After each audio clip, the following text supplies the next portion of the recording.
In today's episode, we're getting deep into the weeds of board games because today is not just any old candid cardboard. Today, I'm sharing my first impressions of 6 more Reiner Knizia games.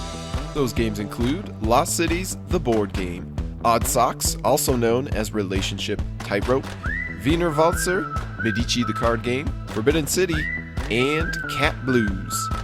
My name is Nick Murray, and you are listening to the Bitewing Games podcast.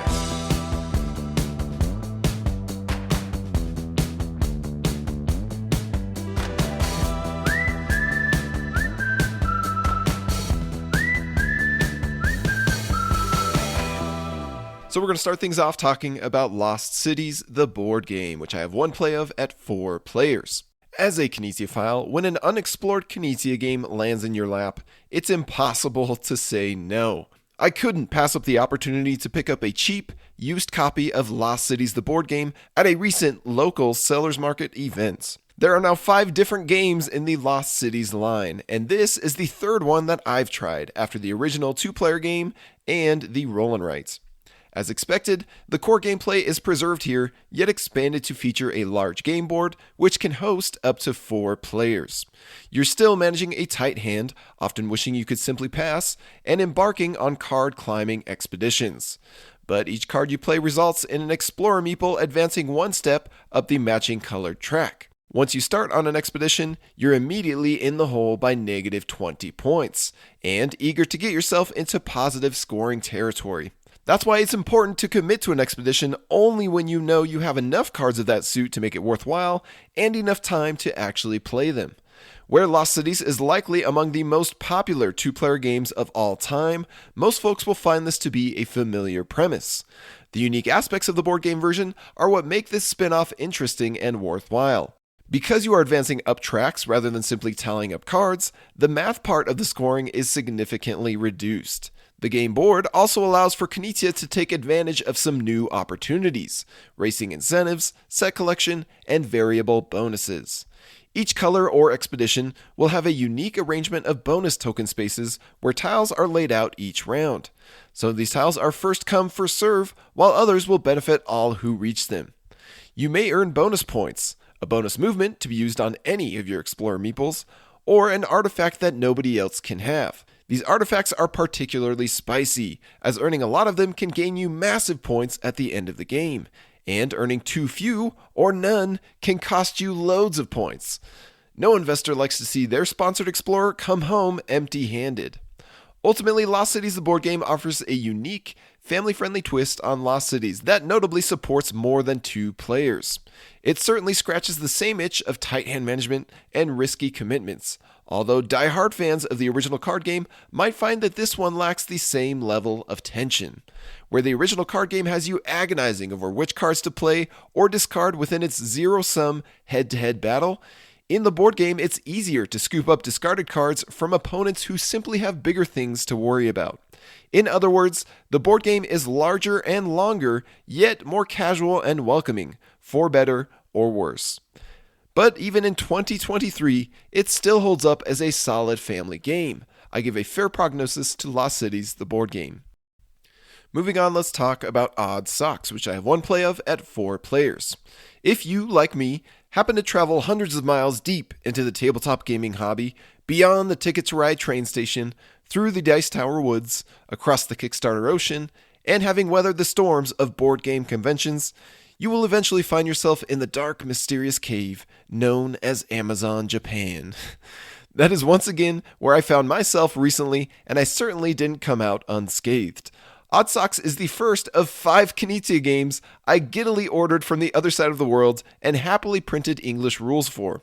This design, originally released in 1999 under the title Relationship Tightrope, and later tweaked and re-implemented in 2010 as Zen Master, has now come full circle back to its original rule set, but with a notably different theme.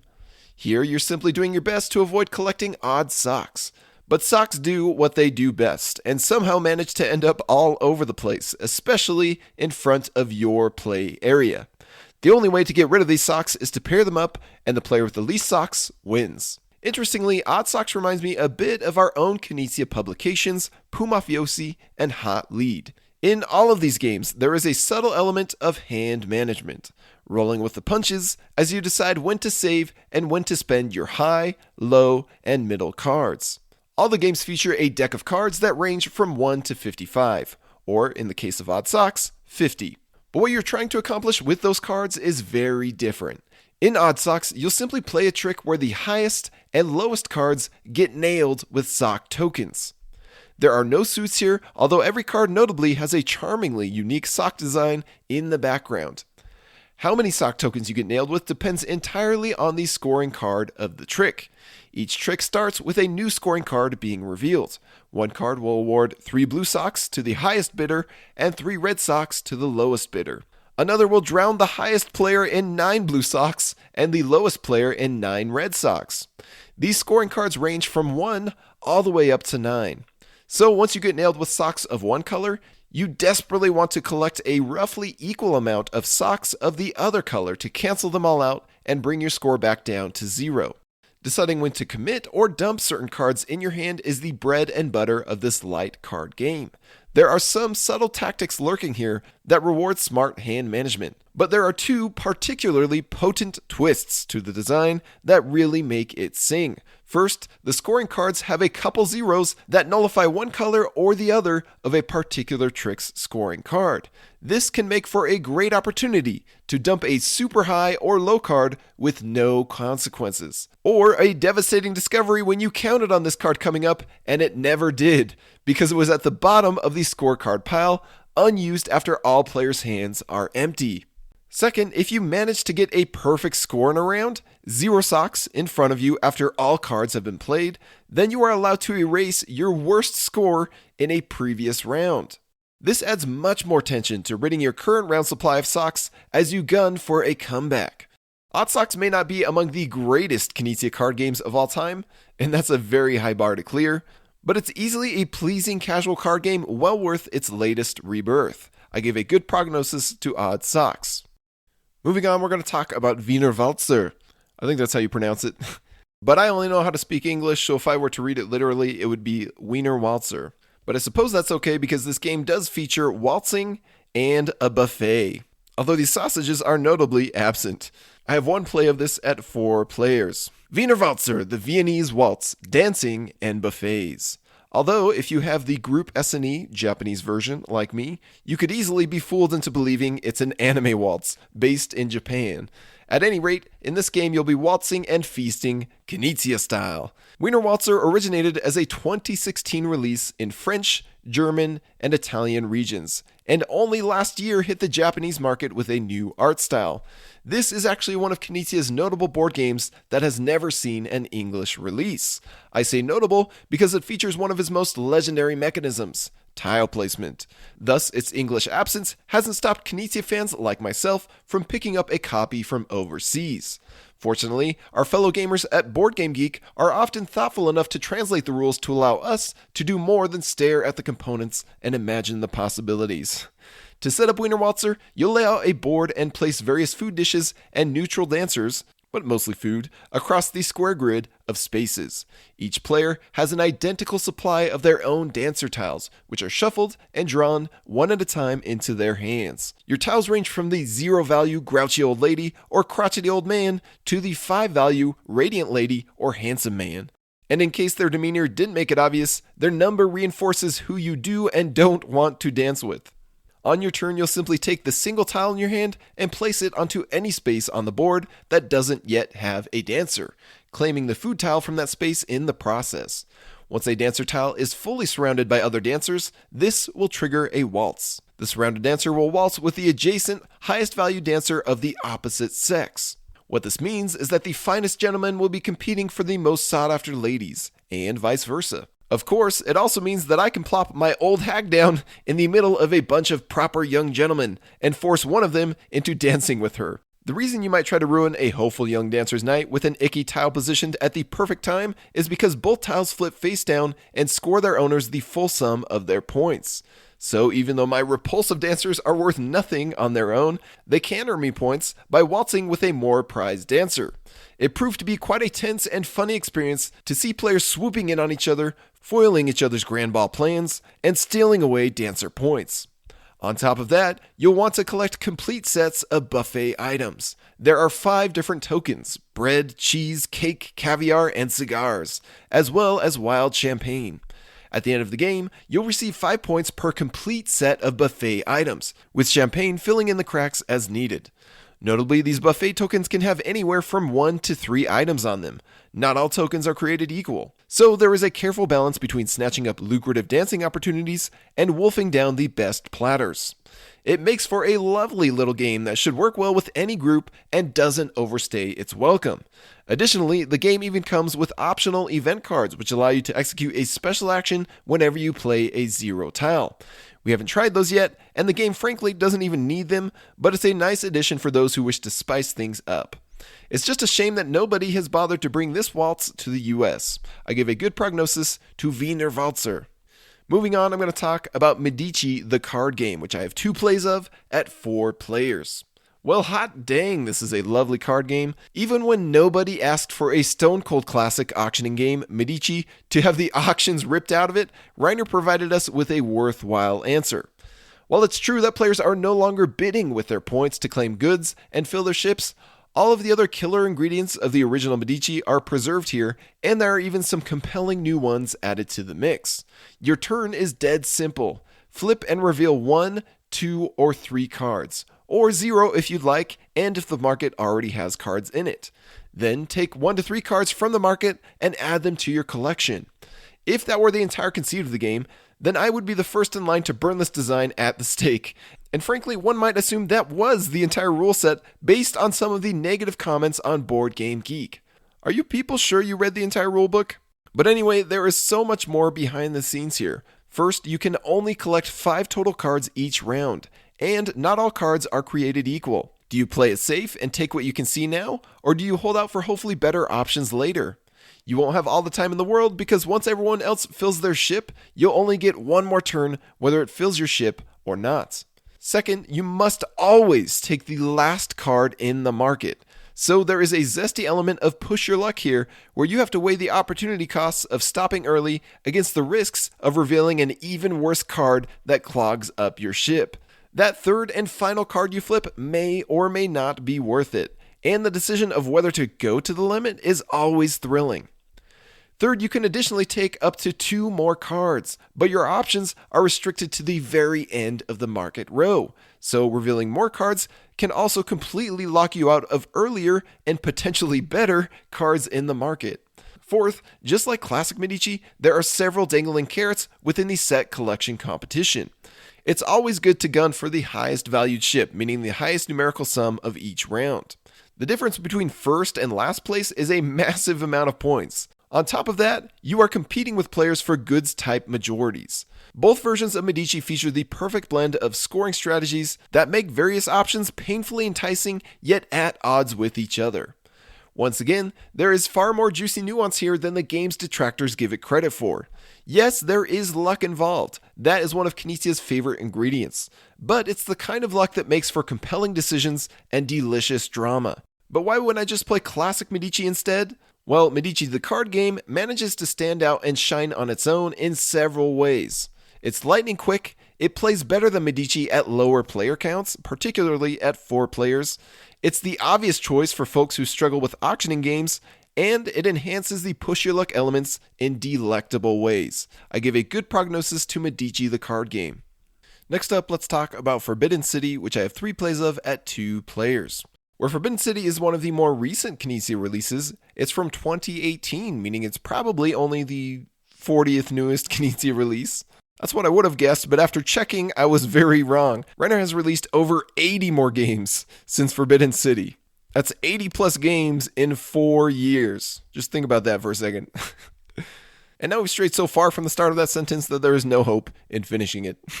Oh well, another month has come and gone, and I have yet more new to me Knizias to discuss. What else is new? Anyway, Forbidden City is basically Carcassonne, but with a few twists. Which is funny because Reiner already designed that kind of thing with Carcassonne the Castle. These are both games that I tried for the first time within a month of each other, so it's inevitable that I must compare them. Forbidden City asks the question, what if your Carcassonne meeple figures were printed directly onto the tiles themselves, and every player had their own set of tiles to draw from? And what if you could compete directly with the other players, adding your figures to an unfinished area that already contained figures?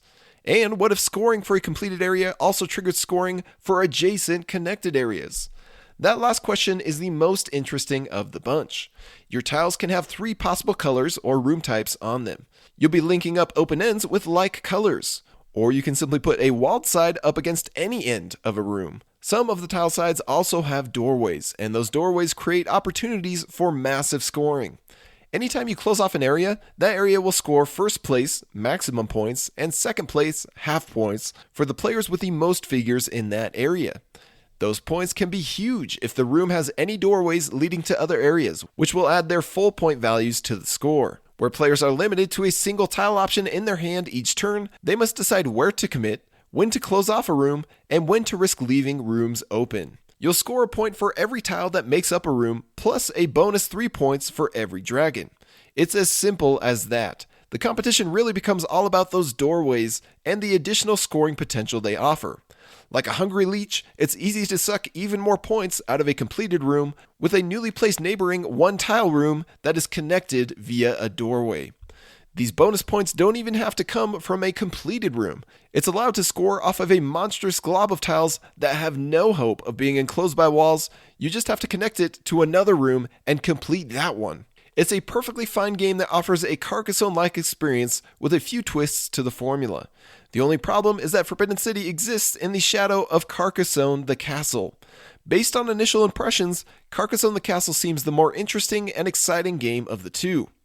During our first play of Forbidden City, it was genuinely difficult to sit at our table and enjoy the subtle nuances of the design when I knew that a similar style of game with more layered depth, intense competition, and excruciating decisions was sitting only a few feet away on our bookshelf.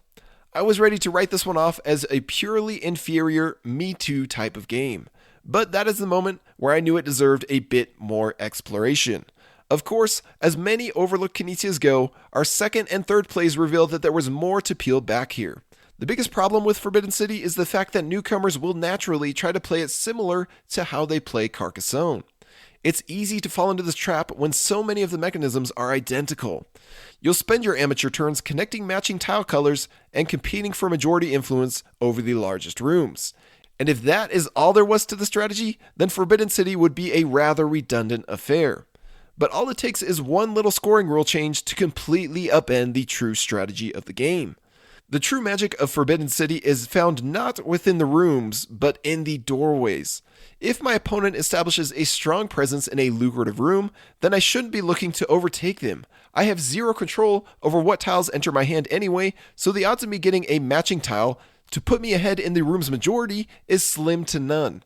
Rather, I should drop a matching tile for easy second place points to cut my opponent's scoring advantage in half, and then begin surrounding this mega room with doorways, where I can leech further points off of it from adjacent rooms, where I have the majority control. Once one breaks through this mental cage, Forbidden City really opens itself up to being a satisfying game in its own right.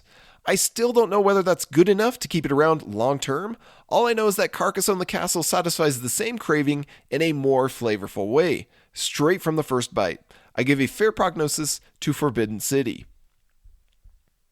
And finally, we're going to talk about Cat Blues, also known as Katzenjammer Blues, which I have 4 plays of at 2 and 3 players. I'm feeling the blues for Cat Blues because this game right here is seriously underrated. I suppose I must give all those bafflingly low ratings the benefit of the doubt because there is a chance that many of these folks tried the game at 5 or 6 players, which seems far too high for this type of game. But even so, I get the impression that this masterful medley from Maestro Knizia has fallen on many deaf ears. It's extremely difficult to make a good game with simpler components than what this one has. 15 cards each of values 1 through 5 and jokers, plus 24 mice cards, or tokens depending on your version of the game. The object of the game is to claim the most mice, and you earn mice by melding quartets of cards. If I meld a quartet of 1s, then I get 1 mouse. If I meld a quartet of 5s, then I get 5 mice. So clearly, 1s are hot garbage, and 5s are top tier, right? Not so, dear fellow feline. While it's true that the high-value jazz bands bring in the best crowds, the low-value sets can help you assemble an amazing hand. The only way you are allowed to meld a quartet and claim mice is by winning an auction. And winning an auction also adds more cards to your hand. But you gotta spend the cards in your hand to win an auction. Already I can sense your cheeks clenching in pain. Don't worry, I can only sense it conceptually. Which cards will you cast away to win an auction? And which cards will you save for a precious quartet? The prize of each auction is determined very easily. Simply flip cards face up from the deck and stop once you see a duplicate number or a joker. So the spoils range from 1 all the way up to 6 total cards. The winner of the auction claims each and every one. Then another auction begins anew until the deck or mice run out. The manner in which you bid makes for another compelling decision. You can either bid cards of different values or cards of the same value. If I bid 2 cards, meaning any 2 cards of different values, you can raise the bid by declaring 3 cards, or 2 1s, or 2 3s, because a set of cards of the same value trumps cards of different values. Higher values beat out lower, but a bid with more cards, either all different values or all the same value, trumps all. Conceptually, this makes sense because a set of cards of the same value can instead earn you mice if you don't blow your cards on a bid, and mice are how you win the game. The most powerful card of all, the Wild Joker, is the final twist that seals the deal. You can substitute jokers in anywhere you want. Make your bid more powerful or push your set across the quartet finish line to earn those mice you so desperately hunger for. Heck, even form a quartet of all jokers and call it whatever number you want. Of course, you should only pick 5, silly. But here's the catch. Jokers will come back to haunt you at the end of the game. Any jokers you played in a bid or melded into a quartet remain in front of you and are tallied up, along with any that were unplayed in your hand, at the end of the game. The player or players with the most jokers lose 5 mice. That's classic Knizia right there. This entire offering just sings for me across every facet. The game length is blazingly quick. The box is incredibly compact, the artwork is wonderfully bonkers, and the well of nuanced strategy is breathlessly deep. I can't recall the last time I played a Knizia card game that hides this much complexity under the hood. Actually, I did lie earlier. There is one way in which you can exorcise jokers from your hand. Meld a quartet of all jokers and then discard it, rather than claiming any mice for it. But does this decision even matter if you net 0 points either way? Oh dear kitten, it matters. It matters all right. But just like a bopping jazz performance, I can't hear the music for you, so I'll allow you to discover and enjoy its hidden subtleties on your own. I give an excellent prognosis to Cat Blues. That's going to do it for this episode. Thank you so much for tuning in once more. My name is Nick Murray, and you've been listening to the Bitewing Games podcast.